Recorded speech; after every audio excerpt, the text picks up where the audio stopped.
We're going to spend a couple days talking about fractions. There's a cricket in the ceiling. That's fun. All right. Fractions. We're going to start talking about fractions today. You know, usually when you think about your educational history, we learn addition and subtraction first, right? Yes. That's the earliest grades. We do addition and subtraction, and then we get a little bit further along into second grade, third grade-ish. We start talking about multiplication and eventually division, right?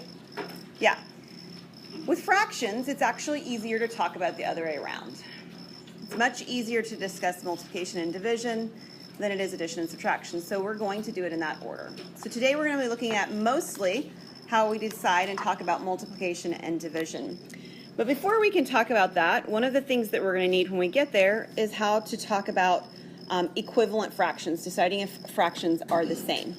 So there are at least, this is not necessarily an all-encompassing way of doing this, but there are at least 3 ways that you can determine if fractions are equivalent.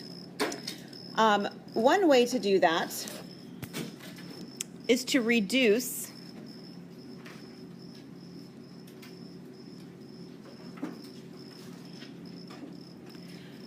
both or all. I mean, you could compare 3 fractions, I suppose, but reduce both to simplest form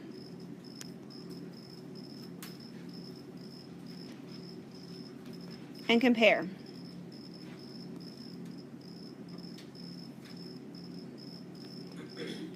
So what might that look like? Let me give you just a simple example.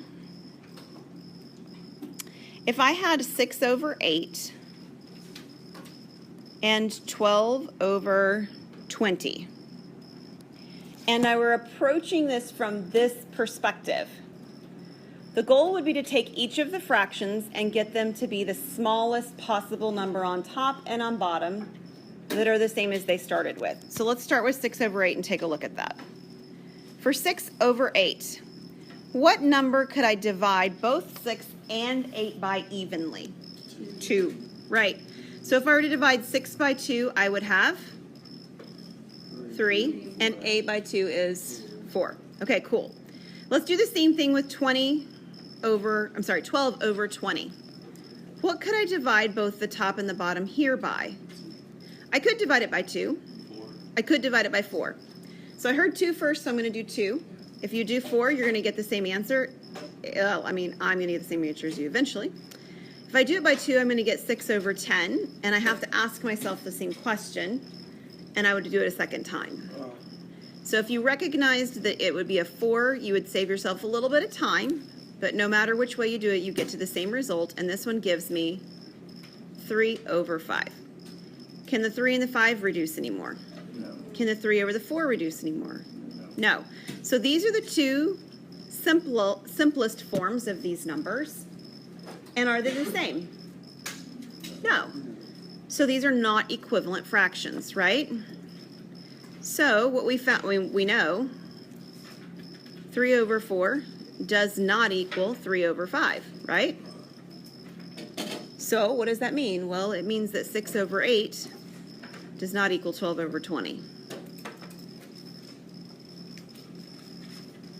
So this is one way. I'm going to make this a little bit, I'll just move it up a little bit.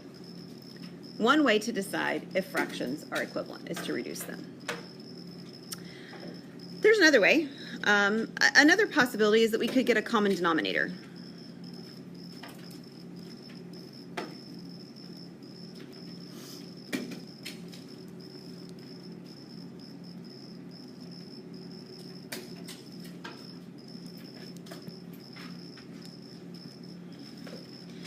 So we're going to use those same example, or the same example I just had above, 6 over 8 and 12 over 20. We know the answer now, right? So we'll know when we're done, of course, if we've gotten the right result. 6 over 8 and 12 over 20. Now, notice this doesn't say the least common denominator. Did you notice that? That's going to be the third option here. I'm going to get to that option in a minute. But if you're just comparing fractions, or if you don't want to try to find the least common denominator, just a common denominator is good enough, There is a simple way that you can do that, and that's to simply multiply the denominators together. So for example, I would take the 6 over 8, and I would multiply the top and the bottom by 20. And I would take the 12 over 20, and I would multiply the top and the bottom by 8. So getting just simply common denominators just means using the other denominator to multiply by, okay? So if I were to multiply 6 by 20, what would I get? 120. And 8 by 20 is 160. So this is one of the two comparison fractions I'm going to use in a moment. What about 12 by 8? If you have a calculator with you, can do that. If you want to multiply that out, this is one where, I don't know if you guys did it. When I learned multiplication, we didn't go past tens. But my kids, my younger kids have learned up to their 12s places. I don't know why. Why is 12 so magic? I'm not sure. But 12 has been their number. So you know what 8 times 12 is? 96. It's 96. Good. And then 8 times 20? 160 still. Okay, so these are my comparisons now. We can clearly tell they're not the same. It's really easy when the denominators match to say, hey, look, the numerators are different, right? So 120 over 160 does not equal 96 over 160. So again, by that result, then we would know that 6 over 8 does not equal 12 over 20. Yes, sir? So on our homework, do you want us not to use the second, like after we break it down, do you not want us to use that one? So when you're working on your homework, they're not going to tell you which way you have to do a comparison. They're just going to ask you to compare them. You're going to have your freedom to pick any of these three options. What you don't have the freedom to do is stick them in your calculator and turn them into decimals and decide to compare them like that. That's not what we're doing right now. We will convert between decimals and fractions later, but that's just not this particular material we're looking at, okay? And there are these three methods that I'm showing you. We're going to need them in the next section of material when we add and subtract fractions. That's why I'm choosing these specific ones to show you as ways to compare, is because these methods are used for other things too, all right? All right, the last way that I'm going to show you is to get a least common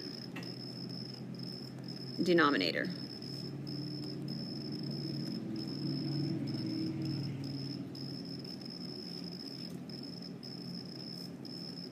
Again, same example that we've been using. It's worked for us so far, so we're going to keep with it. 6 over 8 and 12 over 20. So the way that we get least common denominators starts to feel a little bit like some of the work that you guys wrote down when we were looking at the factoring for your square roots. If you were to take 8 and you were to break it down, think like factor tree, what will 8 break down into? We're just looking at the 8. 4 and 2. And I'm going to pause there for a moment. We can break it down further, but let me just pause for a moment. Look at the number 20. What would 20 be? There's a couple ways you could do it. You could do it 4 and 5. You could do it 2 and 10. All right? If you get to a point when you're breaking these down that a factor matches, you don't really need to break it down any further. You can if you want to. It's not going to hurt anything. But the fact is that both of these numbers are 4 times something. Agreed? Yes. So if I were to take that 4 one time, I'm looking for the least common denominator right now. I use the 4 one time, and then I'm going to use each of the other factors that I have not used. In this case, that would be a 2 and a 5. So let's multiply them out. What is 4 times 2? 8. And what's 8 times 5? It's 40. 40 is actually the least common denominator. So if you think about the numbers we were given, again, 6 over 8, I would multiply the 6 over 8 by the 5 that I got from here. And I would get the 40 in the denominator, right? What would the numerator be? 30. This is 30 over 40. The other one was 12 over 20. And again, I know that 20 broke down into 4 and 5. The 4 was already included from earlier, so the 2 is different. I can use my 2.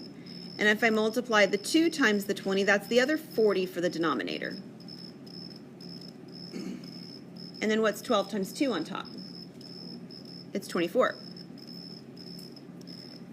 So again, looking at these two fractions now, 30 over 40 and 24 over 40, we know that 30 over 40 does not equal 24 over 40. So 6 over 8 does not equal 12 over 20. You got to avoid those bubbles a little bit better on my screen. Sorry about that. 3 completely different ways of doing this. Maybe not completely different, but they are different. Does that make sense? So if you're asked to compare two fractions, it doesn't matter to me which of these methods you like best. Pick one. Use it. Okay? But you have to show some work for it.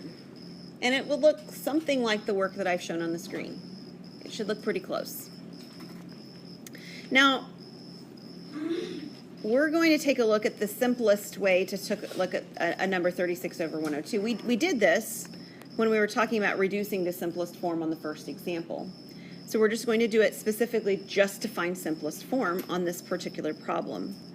I have 36 over 102. What's a number they're both divisible by? Any number you would like. What do you see?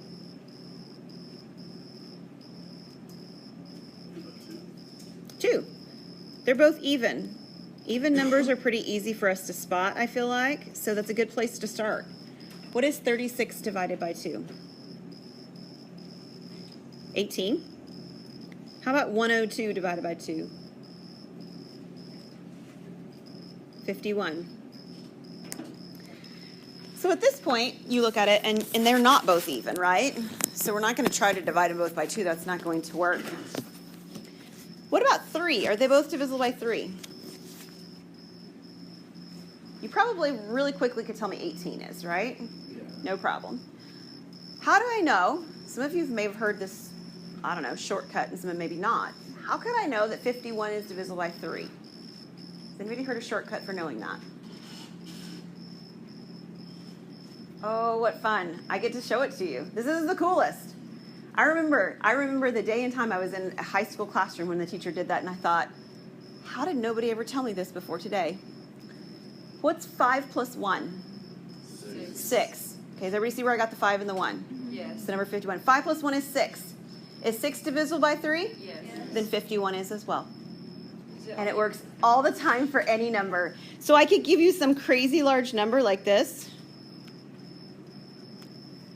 And you could find out if it's divisible by 3 just by adding all the numbers together. I don't know if this is, I totally made it up. So 4 plus 2 would be, 6 plus 3 is, 9 plus 6 is, 15 plus 8 is, 23. Is 23 divisible by 3? Nope, so then that number isn't either. Isn't that cool? It's a trick. You can play it on somebody in the GC later today. Right?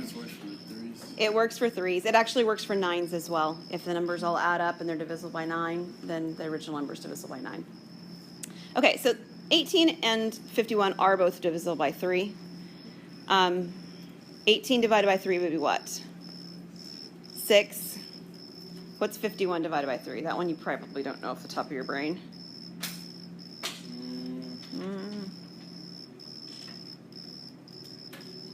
Any guesses? 17's the one, yep. It's 17. 6 and 17, do they have anything in common? No. You can know it for a couple of reasons. Number one, maybe you'd recognize 17 as being a prime number. It is prime. The other way that you could recognize it is that the 6 on top, you know it's divisible only by 2 and 3, right? And 17 is certainly not divisible by 2 because it's not even. And it's not divisible by 3 because 1 plus 7 is 8, right? Yeah. So this would be the simplest form for this particular problem. Showing some work along the way. Got to show me some work along the way.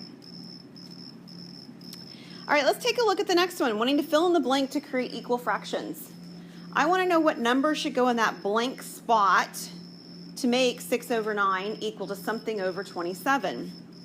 So how do we do that? Well, we want to take a look at how we would get from 9 to 27. How would we? Right. I've been showing all my examples, well, the example on this slide anyway, and the previous one on the previous slide. Division, a lot of division steps, but multiplication works the same way, just like it did on 2 and 3 here, right? Can multiply the top by the same thing, divide the top by the same thing as the bottom, and it all keeps fractions equal. So if I take 9 times 3 and I get 27, I would do the same thing on the top. What would be 6 times 3? 18. So I would get 18 as the appropriate number to fill in the blank. Everybody good so far? Okay. I'm kind of confused of why we chose 3. On the bottom? Yeah. Because we were already given the 27. Okay, so we just use those are both. Yes. It's not because they're divisible. It's because 9 times 3 equals 27. Okay. So we were looking at what number I would multiply by to get to the 27. Okay. Yes. Good question. All right, so I mentioned when we started this lesson that we were going to take a look at multiplication, right? And division as well in this section. So I'd like to show you a couple of different ways that you can do multiplication, all right, with fractions specifically. So one method is to multiply across the top .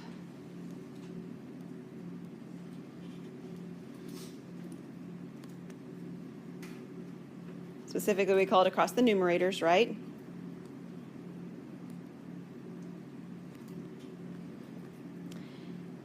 And step 2 would be to multiply across the denominators.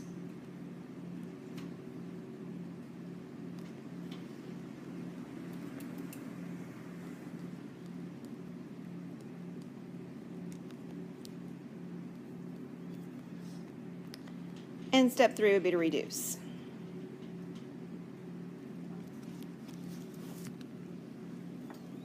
There's nothing wrong with this process.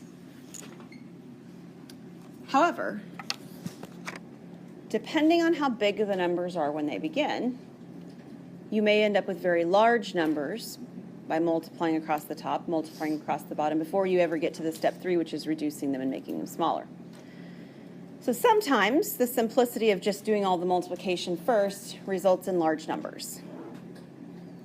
So what's another option? Well, another option is to actually start with the reducing.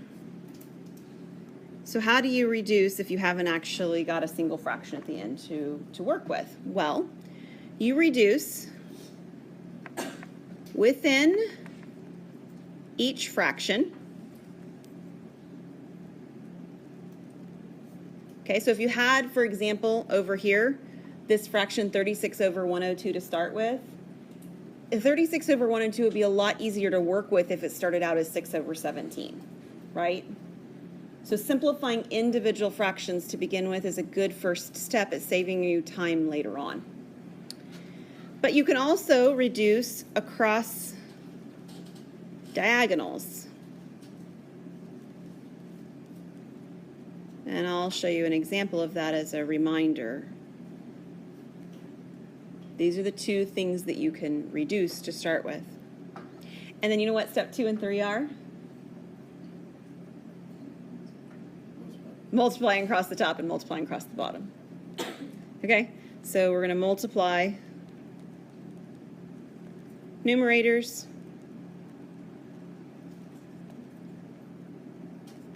and we're going to multiply denominators. And the reality is, if we've actually done all the reducing there is to do in step 1, after we do the multiplications, it will already be in simplest form. If we've missed some of the simplifying when we should have done it on step 1 in this sort of method, then we may have to reduce some more at the end.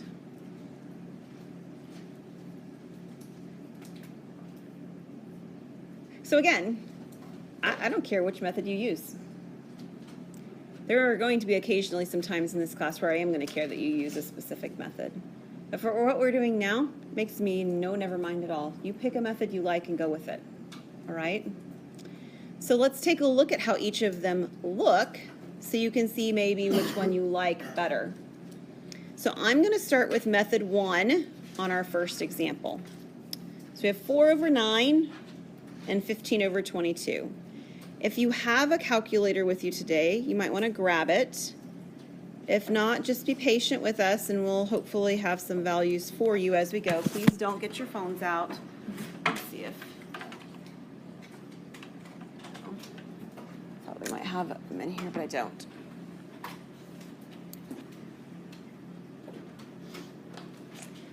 Okay, so if we're going through the first way that I showed you how to do it, we're simply going to multiply across the top. So what is 4 times 15? That one's 60. And what is 9 times 22? What was it? 198. Okay, fabulous. Okay, so step 1, step 2, pretty quick if you've got a calculator, especially to do some of the larger multiplication values. 9 times 22 is probably not one you've got committed to memory. But this is not in simplest form. How can I guarantee look at that and just make that claim without much time? They're both even. Does everybody see that? Yeah. So I don't know why I put equals next. So we're going to reduce them the same way that we reduced this problem over here when I had 36 over 102. We're going to look for things that they have in common. If they're both even, I can start there. I could divide them both by 2. It's a good starting spot. If I reduce them both by 2, what do I get?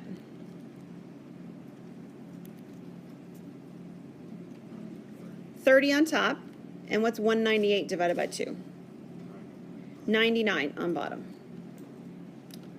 Okay, they are no longer both even. So kind of the next natural step would be to find out, are they both divisible by 3? Yes, they are.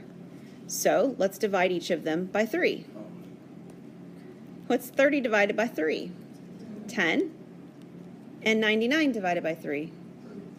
33. They're not both even, and they're not both divisible by 3 at this point, right? So let's kind of think about the smaller of the two numbers. The 10's the easier one to do.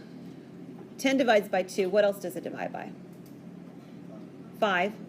Does 33 divide by 5? No. So I'm done.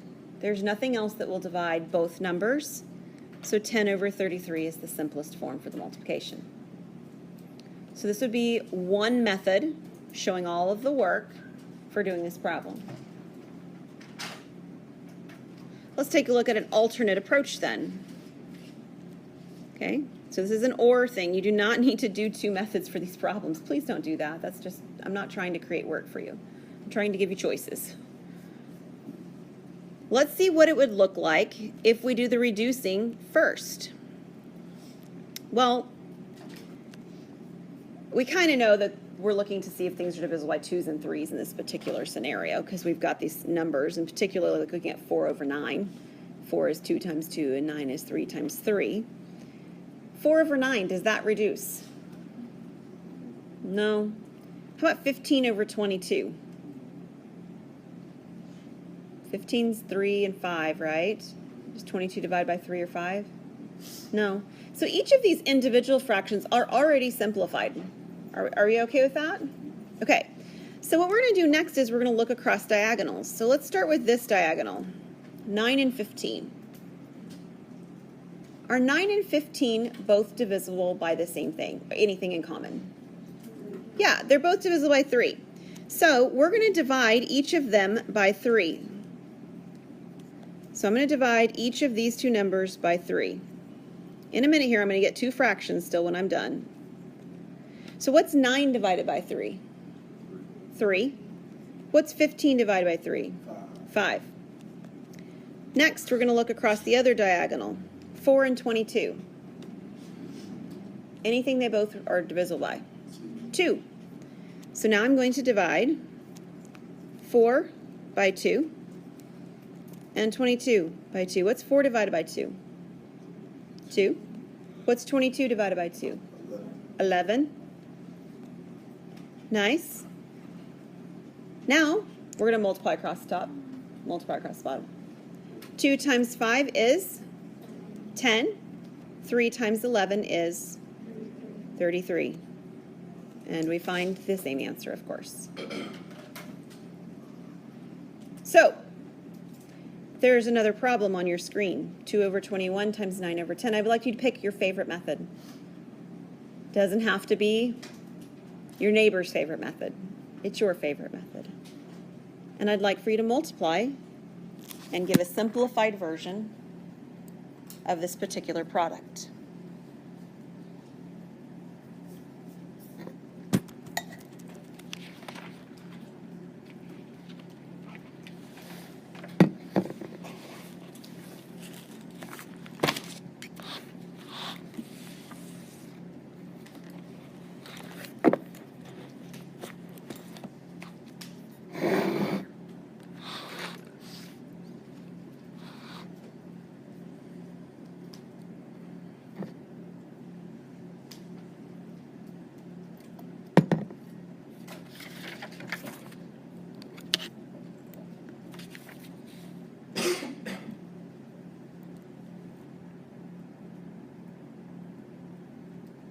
After you have your answer, find a neighbor.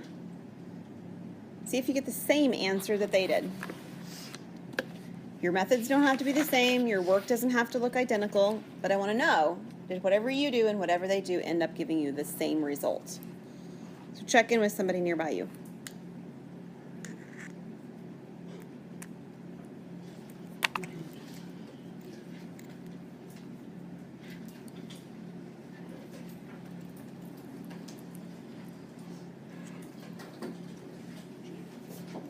Okay. Check in with somebody. Even if they already checked in with somebody. If you didn't, check your work with somebody next to you. Somebody say they cheated? That wasn't the right answer. Trey. What? Ooh, that was harsh. Okay, what answer did you guys get? 3, what'd you say? 3 over 35. Is that what I heard? Okay, did everybody get 3 over 35? How many of you chose to do your multiplication first? I'm just curious. Okay, and then that means how many of you chose to do the simplifying first? Wait, everybody's like, wait, what method did I use? Let's try again, because some of you did not raise your hands. I'm a little weirded out. Okay, that's reducing first. Yeah, if you divided something first, that's method 2. So how many divided something first? Okay, about 2/3. How many of you just multiplied first and did all your simplifying and dividing at the end? About 1/3 of you. Cool. All right, let me show you one other example with multiplication. There's nothing terribly difficult about this problem except that it looks a little different. What about this problem looks different? Yeah, there's just a whole number as part of your 2 fractions, right? And Preston's exactly right. You just write the number over 1. So this is 4 over 1, and then you treat it the exact same way, right? Correct. So let's just do it together real quickly. This one, if I were to look at reducing first, there isn't any, right? Yeah, the diagonals, nothing reduces. So whether I want to reduce first or I want to reduce at the end, the reality is neither are going to be necessary. I'm going to end up with 24 on top and 7 on bottom.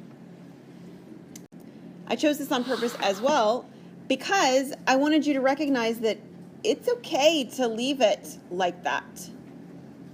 24 over 7 is a perfectly valid answer. I know it's top heavy. I know it's improper, but it's okay. All right? So 24 over 7 is perfectly fine. We will talk about turning things into mixed numbers, as reference points and things like that, actually next class period. But for right now, 24 over 7, and even then, is a perfectly legit answer. All right, so let's talk about reciprocals. A reciprocal is the multiplicative identity of a value. Multiplicative identity. So we could use maybe a different description. We could say it's the flip. This is a totally not mathematically like concrete way of describing this, but many of you think about it this way. This is the flip of a fraction. So we've got this example of 4 over 7. What would the flip of 4 over 7 look like? It'd be 7 over 4. So 7 over 4 is the reciprocal. But the reason it's the reciprocal, you know why, is because if I took 4 over 7 times 7 over 4, what would I get?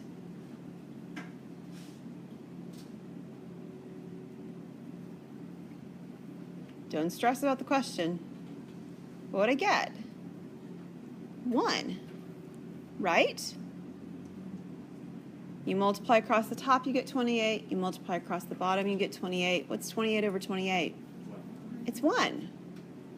That's what it means to be a multiplicative identity.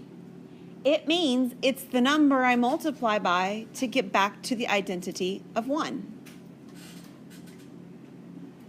I totally have a wrong word on the screen. No wonder if you guys are looking at me funny. This word should say inverse.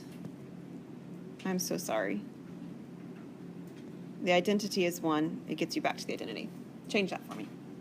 Thanks. It's multiplicative inverse of a value. 3. What would the reciprocal of 3 be? It's 1 over 3. And why? Because 3 times 1 over 3 is equal to 1. 3 over 5 is the reciprocal of what? 5 over 3. Why? Because 3 over 5 times 5 over 3 equals 1. At this point, you guys are like, seriously, is she going to make me do another one? I think you're good. But that's always the why. Because when you multiply them, you get back to 1.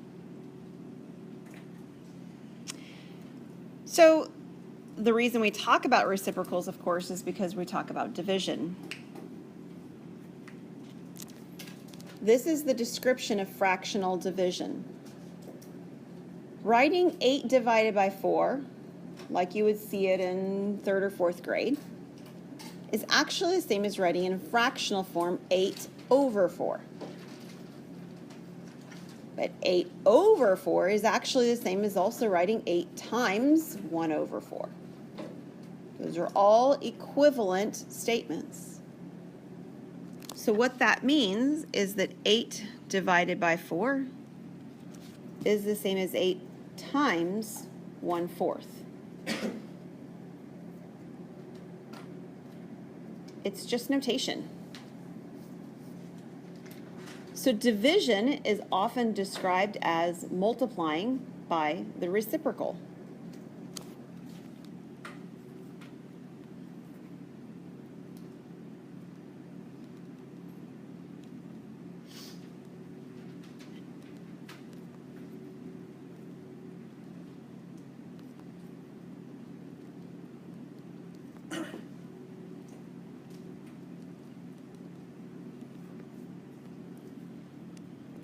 Okay, give me 1 minute. I do realize class is technically over and we'll be able to finish out division, okay?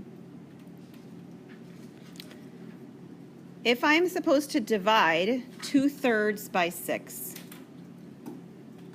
that is the same as taking 2/3 and multiplying by what? 1 over 6. If you'd like to reduce first, you can. 2 divided by 2 would be 1. 6 divided by 2 would be 3. And if I multiply across the top, I get 1. Across the bottom, I get 9. It becomes the multiplication problems that we were doing before. If I have 3 over 10, and I wanted to divide by 3 over 4, then 3 over 10 is the same as, then it would be the same as multiplying 3 over 10 by 4 over 3. Do you see some nice reducing on that one? The 3's are just going to become 1s. 4 and 10 both divide by 2. So I have 2 over 5.